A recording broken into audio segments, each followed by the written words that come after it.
Suman TV ప్రేక్షకులకు నమస్కారం. ప్రస్తుతం మనతో పాటు ఉన్నారు సంకల్ప మందిర్ నిర్వాహకులు, ప్రముఖ జ్యోతిష్యులు బ్రహ్మశ్రీ నందిపట్ల శ్రీహరి శర్మ గురువు గారు. వారితో మాట్లాడదాం. గురువు గారు నమస్కారం. గురువు గారు, వాగర్థావివ సంపృక్తౌ వాగర్థ ప్రతిపత్తయే జగతః పితరౌ వందే పార్వతీ పరమేశ్వరౌ. ఆదిత్యాయ చ సోమాయ మంగళాయ బుధాయ చ గురుశుక్రశనిభ్యశ్చ రాహవే కేతవే నమః. శృంగేరి జగద్గురు పీఠాధిపతులకి, కంచిపీఠాధిపతులకి నమస్కారములు తెలియజేసుకుంటూ కార్యక్రమాన్ని ప్రారంభిద్దాం. గురువు గారు, మరి ఫిబ్రవరి 17న అమావాస్య, సూర్యగ్రహణం, పంచగ్రహ కూటమి, మరి ఎలాంటి వారి మీద ఎలాంటి ప్రభావం ఉంటుంది, ఏ రాశుల వారి మీద ఏమైనా ప్రభావం ఉంటుంది అంటారా? ఒకసారి పూర్తి వివరణ, మూడు ఒకేసారి వస్తున్నాయి, తెలియజేస్తారా గురువు గారు? తప్పకుండా. దీనికన్నా ముందు గత చరిత్ర మనం తెలుసుకోవాలి. అంటే 2025 సూర్యగ్రహణము మార్చిలో వచ్చింది. అవును గురువు. షడ్గ్రహ కూటమి, సూర్యగ్రహణము, అలాగే శని భగవానుడు మీనరాశిలోకి మారడం కూడా జరిగింది. ఈ కారణం వల్ల మన భారతదేశంలో ఇది కనిపించలేదు గ్రహణము. కానీ ఈ గ్రహణ ప్రభావము మనకు ప్రపంచవ్యాప్తంగా దీని యొక్క ప్రభావం ఉంటుంది అని చెప్పడం జరిగింది. అన్నట్టుగానే మన భారతదేశంలో కనిపించకపోయినా అనవసరంగా ఎందుకు చెప్తున్నారు? కనిపించని దానికి మనం ఏం నియమాలు ఉండదు కదా, నియమాలు పాటించాల్సింది లేదు కదా. వాస్తవానికి కనిపించినటువంటి గ్రహణానికి ఆచారాలు, నియమాలు పాటించాల్సిన అవసరం లేదు. కానీ ప్రభావం మాత్రం మన భారతదేశం పొందింది.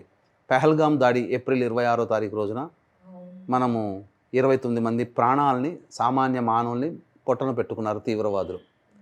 కాబట్టి ప్రపంచవ్యాప్తముగా యుద్ధ వాతావరణాలు అప్పుడు వచ్చేసేసాయి. మన భారతదేశంలో కూడా ఈ ప్రభావం కనబడింది. కాబట్టి అలాగే ఈ ఫిబ్రవరి 17వ తారీఖు రోజున అమావాస్య, సూర్యగ్రహణం, పంచగ్రహ కూటమి ఏర్పడుతుంది. ఇది ఈ పంచగ్రహ కూటమి జస్ట్ చిన్నపాటిది. 24 ఫిబ్రవరిన అసలు సిసలైన పంచగ్రహ కూటమి ఏర్పడుతుంది. అది చాలా ప్రభావవంతమైనది. కాబట్టి ఈ ప్రభావం వలన ప్రపంచవ్యాప్తముగా ఆ గ్రహణం ఏర్పడుతున్నటువంటి రాశిని బేస్ చేసుకొని కొన్ని రాశుల్లో జన్మించినటువంటి వారికి ఇబ్బందులు తప్పవు. ముందుగా ఈ ప్రభావం వల్ల ఏం జరుగుతుంది అంటే, ధనిష్ఠా నక్షత్రంలో ఏర్పడుతుంది. ఈ నక్షత్రాధిపతి అయినటువంటి కుజుడు గ్రహణం ఏర్పడుతున్నటువంటి రాశికి వ్యయస్థానంలో ఉచ్చ స్థితిలో పొంది ఉన్నాడు.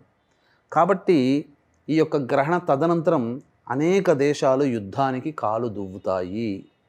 యుద్ధ మతోన్మాదముతో యుద్ధములు జరుగుతాయి. అంటే ఏదైనా జరగవచ్చు. ఇక్కడ అణు ప్రయోగాలు కూడా జరిగే అవకాశాలు గోచరమవుతున్నాయి. ముఖ్యంగా శుక్రుడు, బుధుడు, అలాగే రవి, చంద్రుడు ఈ సంబంధించినటువంటి ఈ ధనిష్ఠా నక్షత్రం, శతభిష నక్షత్రంలో స్థితి పొంది ఉన్నారు. దీని ప్రభావం వలన ముఖ్యంగా స్త్రీలకి ఇబ్బందికర పరిస్థితులు ఎదురవుతాయి.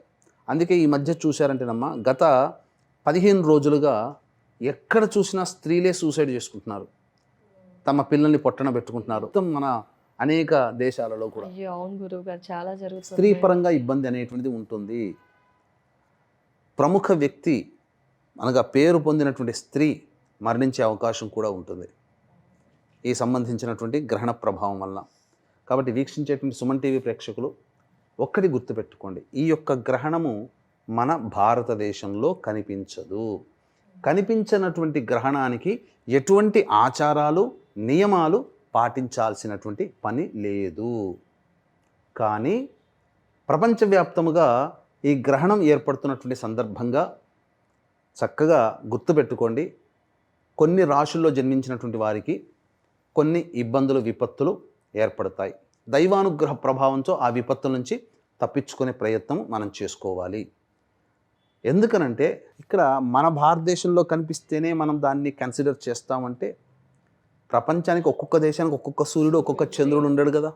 ప్రపంచానికంతా ఒకటే సూర్యుడు, ఈ భూమి మీద ఒకటే చంద్రుడు. కాబట్టి అటువంటి సూర్యునికి, చంద్రునికి గ్రహణ ప్రభావం ఉన్నప్పుడు ఏం జరుగుతుంది? ఆ సమయము చాలా ఇంపార్టెంట్. మనకు భారతదేశాన్ని కనుక మనం దాన్ని తర్జుమా చేసుకుంటే, ఆ సమయాన్ని మనం ఇంటర్ప్రిటేషన్ చేసుకుంటే, మధ్యాహ్నం 3:24 నుంచి రాత్రి 7:47 వరకు ఈ యొక్క సంబంధించినటువంటి గ్రహణ ప్రభావం ఉంటుంది. ఈ సమయము చాలా కీలకమైనది, అమృత తుల్యమైనది.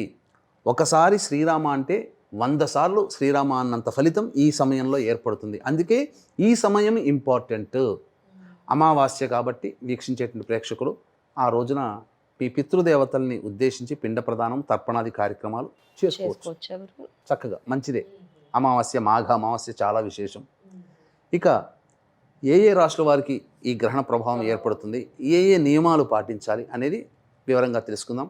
వీక్షించేటువంటి ప్రేక్షకులకు కూడా గమనిక, ఈ 17వ తారీఖు రోజున ఏర్పడుతున్నటువంటి సూర్యగ్రహణ ప్రభావం వలన వృషభ, మిథున, కర్కాటక, సింహ, తుల, వృశ్చిక, మకర, కుంభ, మీన రాశుల్లో జన్మించినటువంటి వారికి దోషప్రదము. కావున ఈ గ్రహణ దోష నివారణార్థమై మన పీఠమాధ్వర్యంలో మహిమాన్విత కాశీక్షేత్రములో ఈ మధ్యాహ్నం 3 గంటలకి గ్రహణదోష నివారణ పూజల హోమాలు, చండీ హోమము, మృత్యుంజయ, రుద్ర, సుదర్శన, దత్తాత్రేయ, కాలభైరవ, శనిదోష నివారణ పూజల హోమాలు జరిపించి శక్తిపాతం చేసినటువంటి కరుంగలిమాల ఇవ్వడం జరుగుతుంది. అవకాశం ఉన్న వాళ్ళు స్క్రీన్పై కనిపిస్తున్న నెంబర్కి కాంటాక్ట్ చేసి మీ గోత్రనామాదులు నమోదు చేసుకోవచ్చు. అన్ని విధాలుగా మీకు దైవం అనుగ్రహిస్తుందని చెప్పవచ్చు.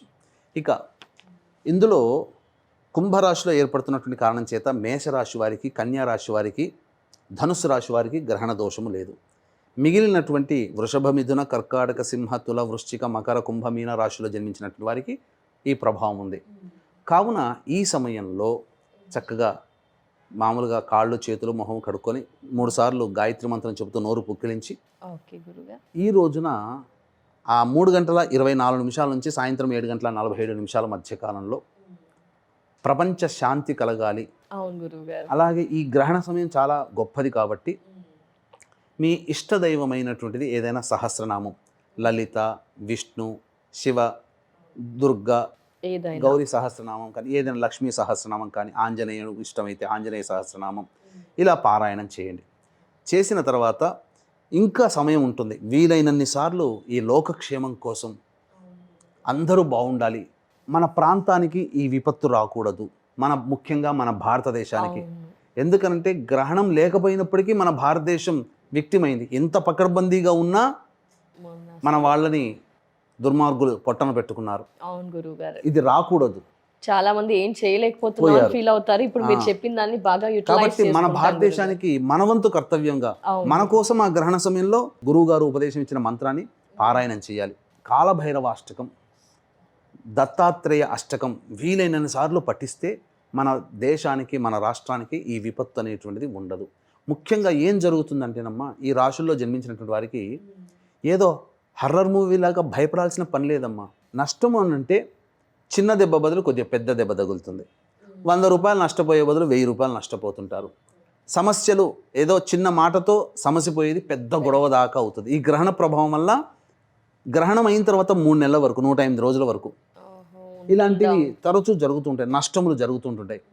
ఒకప్పుడు స్టాక్స్లో పెడితే 100,000, 1,000, లక్షలు సంపాదించిన వాళ్ళు ఉన్నారు. ఇప్పుడు నష్టాన్ని సవి చూడాల్సి వస్తుంది. ఇలా ఏదైనా చిన్నదాంతో పోయేదానికి ఎక్కువగా మనం నష్టపోవడం అనేటువంటిది ఉంటుంది. కాబట్టి ఇది మనకు శాస్త్రం తెలిపినప్పుడు మనం జాగ్రత్త పడడంలో తప్పులేదు కదా. ఈ దైవానుగ్రహాన్ని పొందితే మనకు చేసుకున్న పుణ్యము అనంతంగా మనకు కలిసి వస్తుంది. ఇవన్నీ చేస్తూ కూడా ఇంకా దైవానుగ్రహం మనకు కావాలి అని అంటే మన పీఠమాధ్వర్యంలో కాశీలో ఎలాగో గ్రహణ దోష నివారణ పూజల హోమాలు 17వ తారీఖు నాడు మధ్యాహ్నం 3 గంటలకి, కాబట్టి మధ్యాహ్నం 1 గంట లోపల ఎవరైనా గోత్రనామాదులు నమోదు చేసుకోవచ్చు. గర్భిణీ స్త్రీలు ఏమైనా పాటించాలి అంటారా గురుగారు? సూర్యగ్రహణం వల్ల అనగానే గర్భిణీ స్త్రీలు ఎక్కువగా ఆలోచిస్తుంటారు. ఎందుకంటే గ్రహణం మనకు కనిపిస్తున్నప్పుడు ఆ రేస్ మన భూమి మీద పడతాయి, కానీ మనకు కనిపించదప్పుడు సూర్యకిరణాలే ఉంటాయి. కాబట్టి గర్భిణీ స్త్రీలు ఏమీ ఇబ్బంది లేదమ్మా. కాకపోతే లోపల ఉన్నటువంటి శిశువు మంచి ఆరోగ్యంగా పుట్టాలని ఆ సమయాన్ని గర్భిణీ స్త్రీలు కూడా వినియోగించుకోవచ్చు. చక్కగా శివనామస్మరణము, విష్ణునామస్మరణము, అమ్మవారి శ్రీమాత్రే నమః అనుకుంటున్నాం చక్కగా పఠిస్తూ ఉంటుంటే చాలా గొప్పదమ్మా.